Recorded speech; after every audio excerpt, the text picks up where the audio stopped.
Bonjour, âme résiliente. Aujourd'hui, nous plongeons dans un sujet à la fois complexe et profondément pertinent. L'intersection du narcissisme et du genre.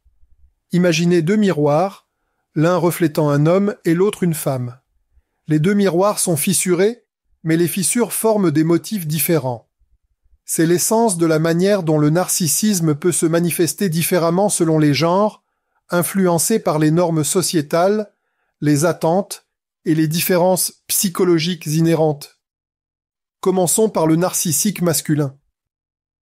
Imaginez un chêne imposant, ses branches larges et imposantes, projetant une longue ombre sur le sol de la forêt. Le narcissique masculin exhale souvent la confiance et la domination, projetant une image de pouvoir et de contrôle. Il est l'alpha, le leader, exigeant admiration et respect.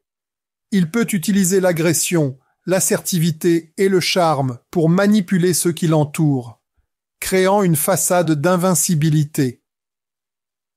Considérez l'histoire du roi Midas, qui transformait tout ce qu'il touchait en or. Le narcissique masculin est comme le roi Midas, obsédé par son propre succès et sa richesse, croyant que sa valeur réside dans ses réalisations externes. Il cherche la validation à travers son statut, ses possessions et ses conquêtes, souvent au détriment des relations authentiques et des connexions émotionnelles. Passons maintenant à la narcissique féminine. Elle se présente souvent comme une figure charismatique et influente, attirant les gens avec son charme et son esprit. En surface, elle peut sembler attentionnée, bienveillante, voire désintéressée, mais sous cet extérieur soigné se cache un besoin profond de contrôle, de validation et d'admiration. Elle maîtrise l'art de manipuler les situations à son avantage grâce à son intelligence sociale et son apparence, modifiant subtilement les dynamiques pour rester au centre de chaque interaction. Par des manipulations émotionnelles calculées et un positionnement stratégique, elle impose sa domination, s'assurant toujours de garder le contrôle. Considérez l'histoire des sirènes, des créatures enchanteresses dont les chants attiraient les marins vers leur perte. La narcissique féminine est comme les sirènes, utilisant l'allure et le charme pour attirer les gens, seulement pour les exploiter et les jeter une fois qu'ils ne sont plus utiles.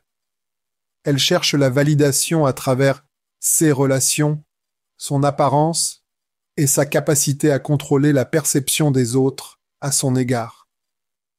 Vous avez peut-être rencontré ces différentes manifestations du narcissisme, chacune laissant ses propres cicatrices uniques. L'agression et la domination du narcissique masculin ont peut-être fait de vous une personne petite et impuissante, tandis que le charme et la manipulation de la narcissique féminine vous ont peut-être laissé confus et trahis. Mais voici la vérité, chers auditeurs. Quel que soit le genre, les traits sous-jacents du narcissisme sont les mêmes. C'est un trouble enraciné dans une insécurité profonde, un ego fragile masqué par une façade grandiose. Comprendre ces différences de genre peut être libérateur. Cela vous permet de voir les schémas de comportement et de reconnaître les tactiques utilisées pour manipuler et contrôler.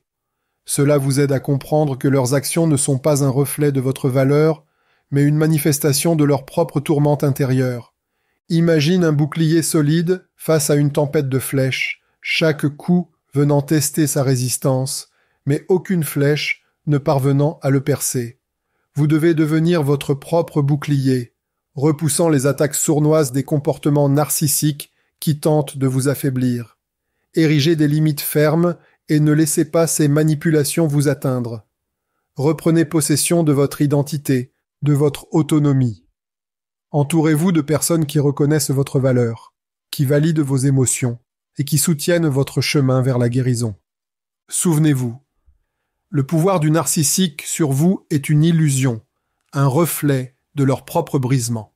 Vous avez la force de briser cette illusion, de reprendre votre vie, de guérir et de prospérer. Vous n'êtes pas seul. Ensemble, nous pouvons explorer les nuances du narcissisme et du genre, et tracer un chemin vers un avenir plus lumineux et plus sain. Restez vigilants, restez forts, et souvenez-vous toujours de votre valeur.